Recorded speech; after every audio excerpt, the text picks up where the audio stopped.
I didn't really know that I was being abused. I thought it was all my fault. I thought I was in an affair. I thought I was doing all these bad things. But when I started college and I actually took a course called Child Abuse and Neglect, I learned about what perpetrators do. And that's when I realized that I was actually a victim of childhood sexual abuse. Welcome to Gemstones in the Making, a podcast about strength, faith, and hope.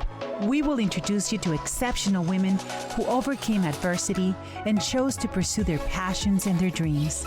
Our hope is to inspire and empower you with their words of wisdom, and for young women to understand that we are enough. We are all gemstones in the making. In this episode, Finding Strength and Courage to Rise, we will continue our conversation with Monica Davis, a child protective investigator from Tampa, Florida, who has a sad but inspirational story to share regarding her own experiences with childhood sexual abuse. Monica's determination and strength helped her to survive these life-changing experiences, and we are humbled that she is sharing her story with us to hopefully help others.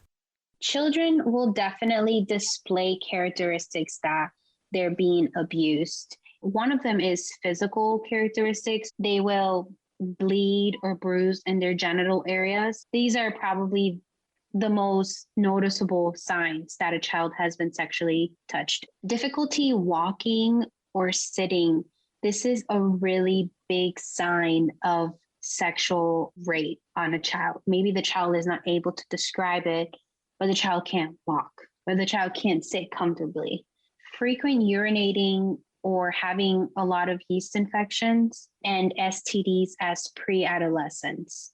The second one is mood changes. A child that becomes angry, aggressive, rebellious, withdrawn, or that's lacking interest in their academics. If none of that was their norm, it may be because something is going on, they're bothered. But again, because they're confused or because they're being threatened, they don't know how to tell you. So they will act out. Sleep disturbances, having nightmares or having night terrors.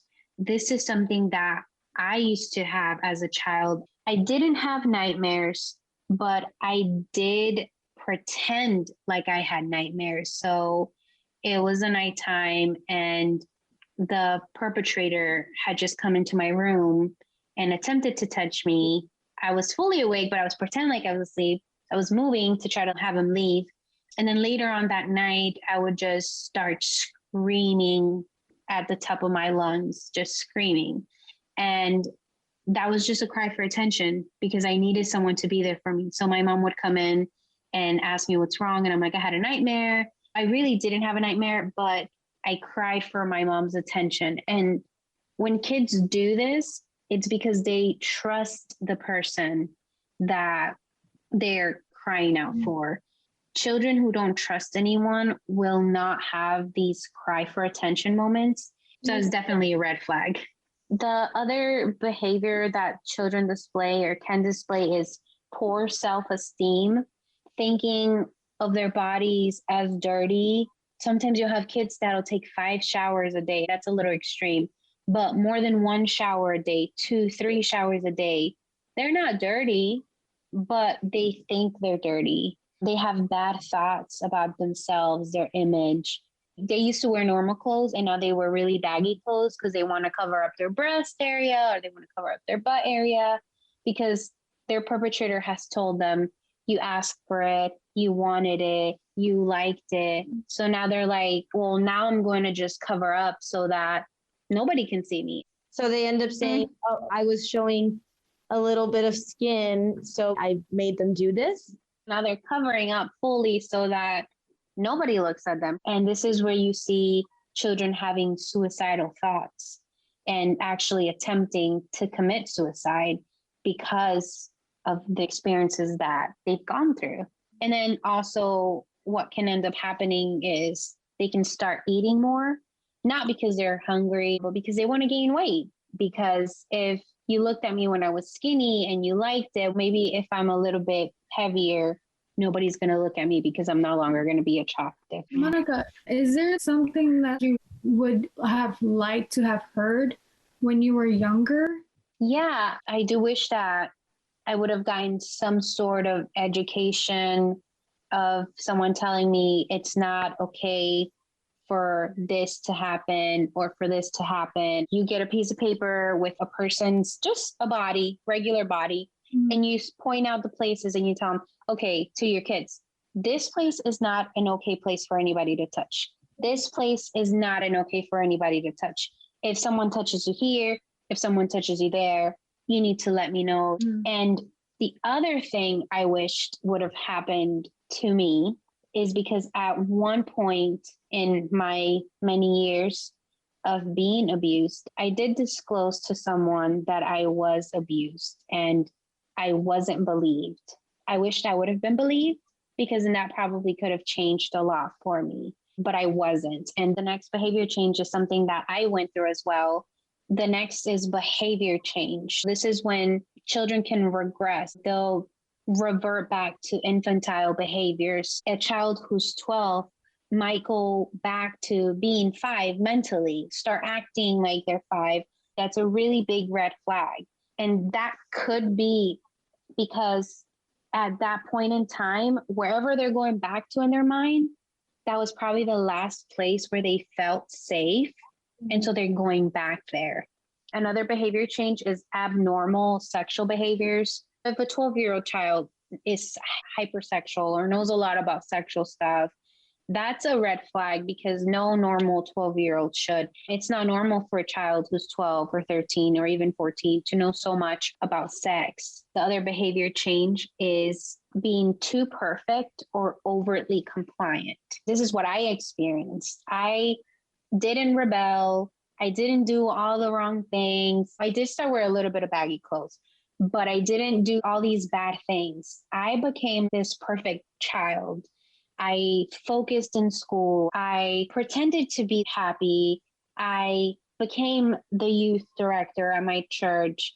I sang for the church choir. I did all these things to make myself appear perfect. I was trying to hide what was really going on because I really didn't understand what was going on. Our last two behaviors that are red flags are frequent health problems, which sometimes can be unexplained health problems. There is a big correlation between just weird diagnosis and children who have been sexually abused. And the correlation obviously can be because you went through so much trauma as a child that now your body is actually physically reacting to everything you went through, even though you weren't hit or you weren't physically abused, you weren't beat or anything like that. Your body will still react because you lived all these years on a fight or flight mode. So now when you're an adult, you develop these physical health problems that you can't even explain. And then the last one is other health problems, but these are more mental, anxiety and depression and post-traumatic stress disorder or PTSD. You were so anxious as a child that now you live all your life with anxiety, or you were so depressed that now you don't know how to snap out of it. You don't know how to get out of that depression, or you have so much trauma because every day you're reliving what happened to you as a kid. And now you're an adult and you're having all these flashbacks and you don't know how to deal with them. You don't know how to cope with them. So these are all behaviors that if you're a person under 18 and you're experiencing some of these behaviors, you may want to ask someone to help you, someone that you trust. If you don't know who to call, you can always call 911. And if you're a mom or a dad or a teacher, a counselor, and you're seeing these behaviors on a child, you want to call the child abuse hotline because you want to report this. You want to make sure that there is an investigation completed. You want to make sure that this child starts some sort of counseling. If a child is disclosing or if a child is telling you or telling someone you know that they have been abused, my strong recommendation to you is to please believe them. Please believe when someone is telling you they were touched inappropriately or someone said something inappropriately to them, because you never know that you believing that child can be the difference between that child continuing to be abused or that child starting their journey to healing. So please, please, please believe these children when they're telling you something is not right in their life. So, with that being said, most people that are abused do not disclose their sexual abuse until they're in their 30s. They're disclosing it at age 30, but maybe they hinted someone when they were young, or maybe they disclosed it when they were young and someone didn't believe them. And now they have to think, well, maybe it didn't happen to me, or maybe I made it up, or maybe it's my destiny. And so now they're 30 and they're disclosing it because now they know that they actually were abused. And now they've probably ruined their lives. They probably ruined their children's lives, and their life was just destroyed. So please, please, please believe these children. There's two ways that disclosure can happen. And the first one is accidental, a little bit self-explanatory, but this disclosure can be when someone catches the perpetrator on the act, or when a child unintentionally discloses the secret that they were supposed to keep. If it's a child that still plays with Barbie dolls, they can have the male and the female doll, and they can be actually performing the act with their toys. Another form of accidental disclosure is when a child is talking to their mom or their dad, and they start saying things that they shouldn't be saying because it's supposed to be a secret with their uncle or with their dad. They don't mean to disclose it. It just kind of happened. And intentional disclosure is when a child chooses to tell someone that they trust about what is happening. And that's, again, something that I've experienced, intentional disclosure, and it just didn't work out for me. But that doesn't mean that children shouldn't disclose. That means that adults need to believe children when children are saying something happened to me or something is happening to me. So with that being said, this is how I knew that I was being abused. And I learned a lot of this when I was in college. I didn't really know that I was being abused. I thought it was all my fault. I thought I was in an affair. I thought I was doing all these bad things. But when I started college and I actually took a course called Child Abuse and Neglect, I learned about the grooming stages. I learned about what perpetrators do.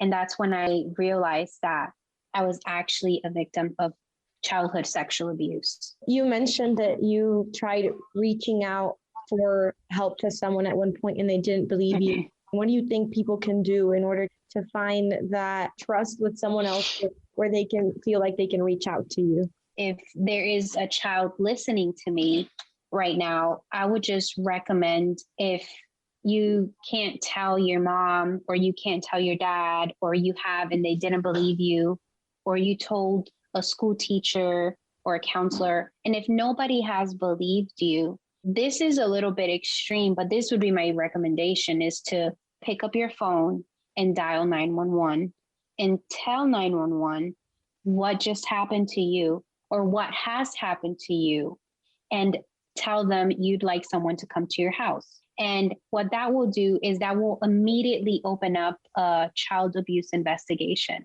And there will be professional adults such as myself, that are going to come to your home, and they're going to make sure that if something is happening to you, it doesn't continue happening to you any longer.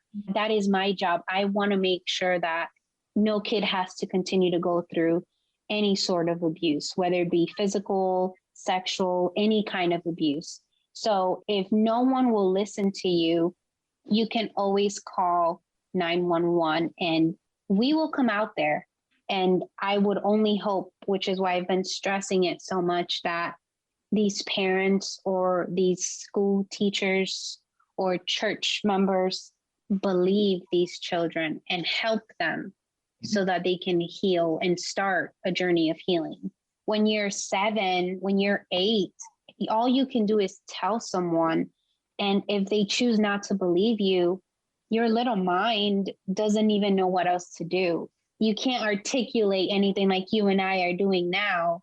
It just doesn't happen. Especially when they don't teach enough of this topic growing up. Right, right. Can you share ways people can protect themselves in the short and long term if they encounter themselves in a situation like this? Yeah, a short-term way to protect yourselves. And this is going to sound silly for us because we're adults, but I'm speaking directly to children. Scream at the top of your lungs. Just scream. If this is something that's happening to you, if someone came to your bedroom in the middle of the night, if you're at your friend's house and the same thing happens, if you're at home and you're in a different room and your mom is in the next room, just scream and make sure that when someone gets there, just tell them what's going on. A lot of parents will believe children, but the thing is that children are not disclosing it because perpetrators are having that power over the child and are controlling what's going on.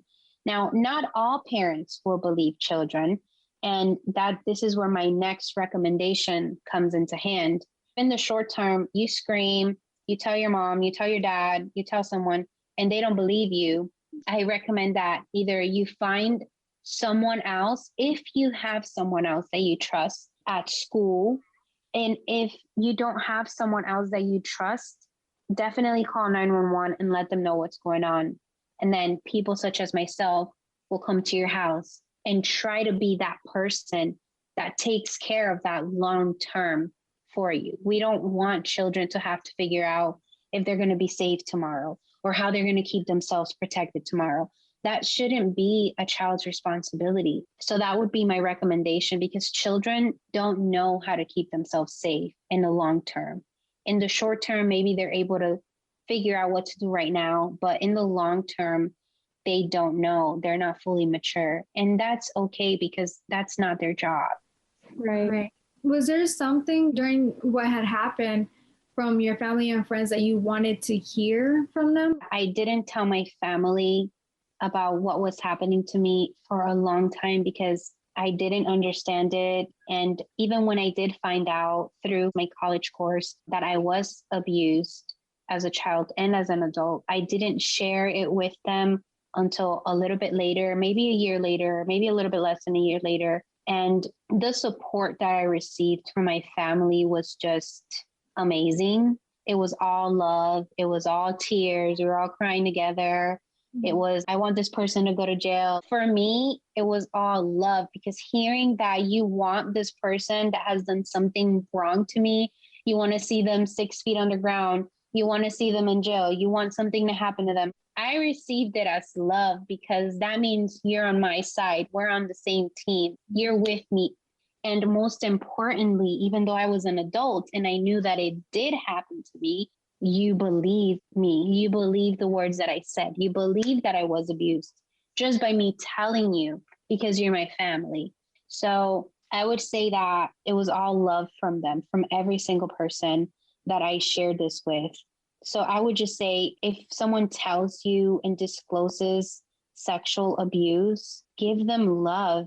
If it's just a shoulder to cry on, if they want to cry for 3 hours, just be there with them or hug them for however long they need, because they're crying all the tears they couldn't cry as a child because they weren't allowed to. They weren't allowed to feel scared. They weren't allowed to be sad.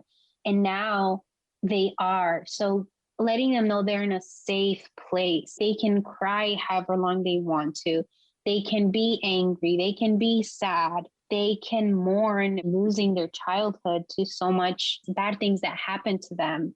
Showing these survivors of sexual abuse love in whatever way they need it, because that's going to be the best thing for their healing process.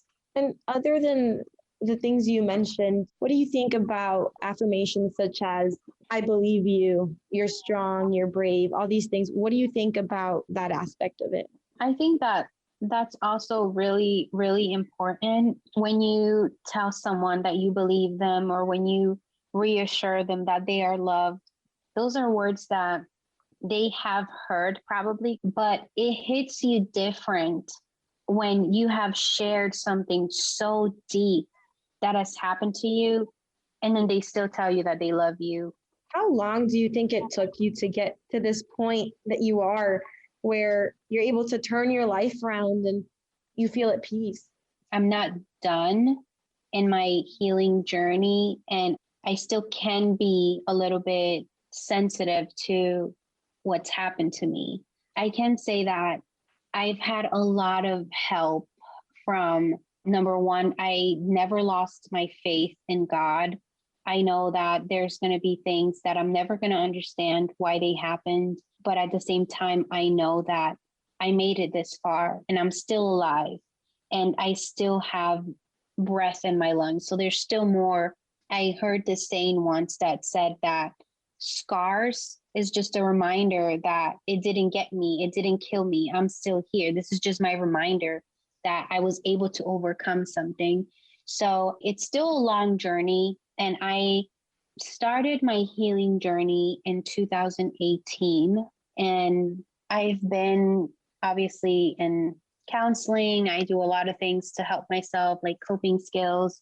I do pray a lot because I do feel still that connection to God. It's really easy to blame God. It's really easy to leave the church. It's hard to believe that there's purpose. It's hard, but it's worth it because now I'm able to help others, even though I'm still in my own journey. Yeah, maybe I don't feel like I'm healed 100%, but I know that I'm not where I was. And I know that I'm making progress. So I amount a lot of my healing to God because I know that He's helped me. You have to be intentional about wanting to truly heal from all these years of just bad things after bad things happening to you. I love what you said about scars because I think that is so true. You are a survivor. You can heal. And this didn't kill you. I know that your line of work does involve helping other children or people that have been through what you've been through. Do you think that being in this line of work, it helps you in the healing process because it makes you feel like you're not alone?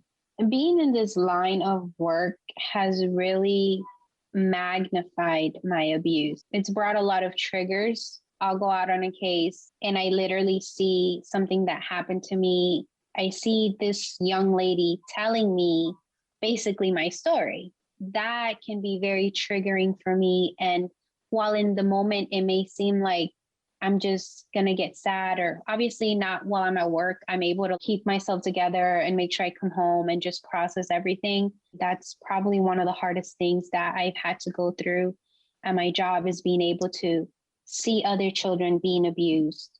Number one, I feel extremely bad for them. Number two, I do everything in my power to make sure that I take them out of that unsafe situation. And number three, it triggers me and it brings a lot of flashbacks, a lot of memories, things that I thought I forgot come back. And while it really pains me and it really hurts me at that moment, I know that it also helps me because now I'm able to process that. Now I'm able to journal about that. Now I'm able to give that moment some attention and give me the closure that I need from that moment in my life. So in the end, I know it helps me because I'm able to continue to heal based on things that I see. And I never get happy when I see this situation. It makes me extremely sad. I only find joy in being able to help the child get out of the situation. It's so inspiring that you chose not to stay stuck in the why did this happen to me, nor the blame game. We titled this episode, Finding Strength and Courage to Rise. That's what you found. You found strength and you found freedom, even within terrible circumstances. That must have taken a lot of courage and strength. And what was that source of strength and courage for you to keep on going and to rise? My number one source of strength that I've been able to find is just always going back to God. I know that a lot of people probably will say, God allowed this to happen to you he took me out of it. I could still be in it right now, but I'm not. I have been able to be a living testimony of being able to overcome these things and finding true strength and true joy, and just knowing that God is with me. And I know that he's given me purpose in life. I don't know what I'm living for actually if I don't have him. So I know I've had courage to stand up and pick up the phone and call a counselor, call a therapist, start seeing someone every week or every other week to help me process things, because there's still things I don't understand. But when you talk about them with someone else, they can help you to give you a different perspective of what you think has happened to you. It gives me goosebumps that you mentioned your strength. You get it from God, because I'm a firm believer of God too. And I'm so happy that you kept your faith and you got your strength and your courage through him, and you always stuck with it. And then now you're in the position that you can express and tell your situations and be an inspiration to others. You mentioned that this happened to you for 17 years and you still look super young. So I would imagine this happened to you for more than half your time. It's so crazy to me, so inspiring for you to, even with this happening to you more than half your lifetime, you being able to get out of it and say, no, I'm better than this. I'm worthy, I'm loved, and just be able to rise, to find that source of strength. It's so inspiring. You are literally the definition of brave. Thank you so much. Thank you. I would just say this: if you know of someone who has been abused sexually, physically, any kind of abuse, express the same to them. Let them know they're brave. Let them know they're strong. Let them know they're loved. Let them know that they're beautiful in all the ways, in every way, in every area of their life. Let them know that they still have purpose. We're better than this. We're not going to let them get away with it. And rising above all the odds is just the greatest thing that you can do. And that's what they don't want. They don't want you to rise above. I would definitely be lying if I tell you that I don't still cry. I don't still go through a lot, but I'm not where I used to be. Definitely in a better place in life. And I know that my strength has come from the Lord. You can't expect to heal in one day, in 1 month, in 1 year. The fact that you're a little bit better, that you're not where you used to be. Each time you're progressing, that's what matters. We wanted to ask you, Monica, we were going to list a few resources, but if you have any resources available for victims that you yourself would like to share. Yes, here in the Tampa Bay area, there is the Life Center of Tampa Bay, or the Life Center of the Suncoast. The number for them is 813-237-3114. They provide absolutely free counseling to any victim of child abuse or sexual assault. So if you're an adult and you've been sexually assaulted as an adult, you can give them a call, and there is a government grant that they receive funding through that allows them to provide free counseling to any victim of child abuse or adult sexual assault. Do you have to live in Tampa in order to contact that resource?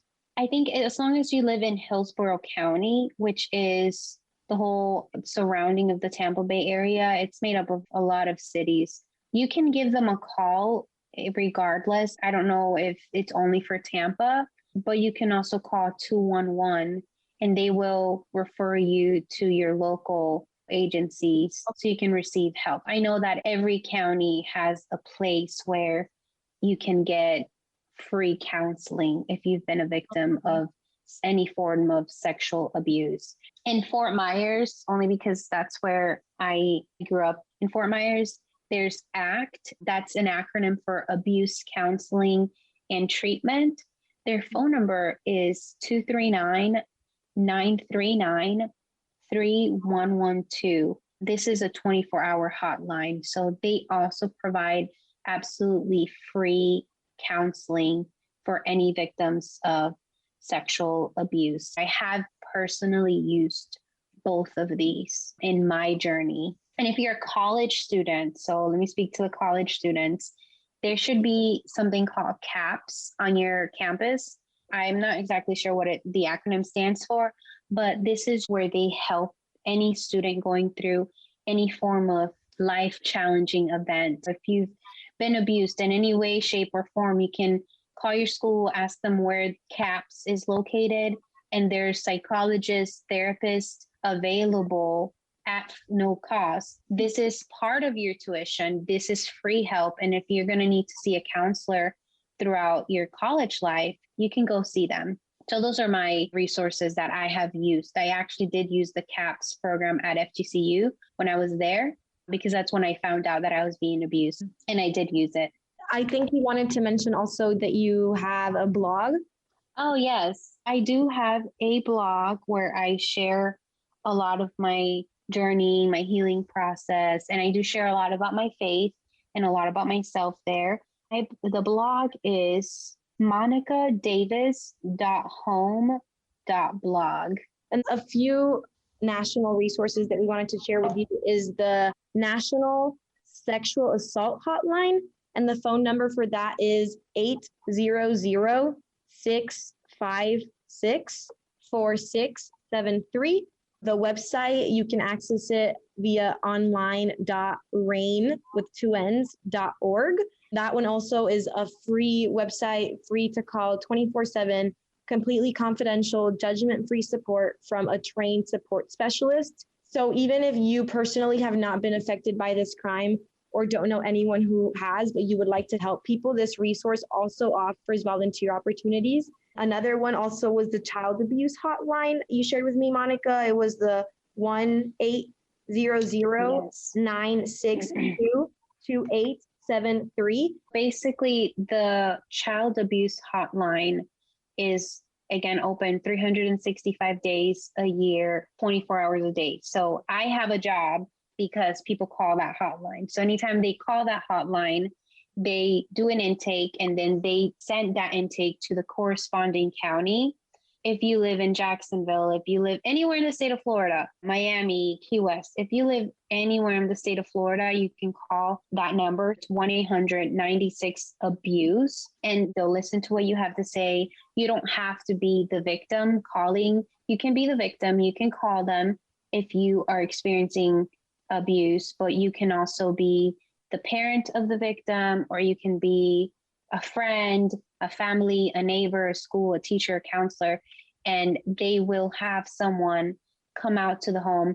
If the intake is taken, usually it is, if there's any allegation of physical injury or any allegation of sexual abuse happening to a minor child, and a minor child is anyone under the age of 18. So you can be 17 years old and you can disclose that you've been sexually abused, and they will come out to your home to investigate. When they come out to your home and they complete an investigation, if something is going on, they will make sure that you are in a safe place before they leave your home. And if your home is not the safe place, then they will make sure that they don't leave you in that home. So just a reminder, schools do have resources that they can go to. And you could also look and find support groups near you online. So that there are resources out there for them. And I just wanted to say what the acronym for CAPS stand for. I just looked it up real quick, and it's Counseling and Psychological Services. Okay. So if you don't remember the word CAPS, you can remember counseling and psychology, or it's Counseling and Psychological Services. They will help you. We want to thank you so much, Monica, for being here with us today and for taking the time to share your story. I can't even imagine how difficult it must be to actually share this story aloud, but you are helping so much people that are going to listen to this. And you're literally so brave, such an inspiration to the world. And again, we appreciate you for taking your time and sharing your story with us. Yes, thank you, Monica. Like always, we're here to remind you that you're all precious gemstones. Don't ever feel alone. Most likely, if you're going through any situation, someone else has been in your shoes. We're all in this together. We're here for you. We listed a lot of resources, and this is all in our podcast, but For more resources, please go to our website, gemstonesinthemaking.com, or reach out to us at gladys@gemstonesinthemaking.com. And we hope that as you listen, you continue to gain strength and courage to rise through any situation that you have come through. We are here for you, and we are here with you. We are, and you are, a gemstone in the making. Thank you so much, Monica, for being here with us today. This was amazing. Thank you so much. Thank you for listening to this episode of Gemstones in the Making. For more information, please visit our website, gemstonesinthemaking.com, or reach out to us at clary@gemstonesinthemaking.com. That is CLARI@gemstonesinthemaking.com. As always, we are here for you, and we are here with you. We are all gemstones in the making.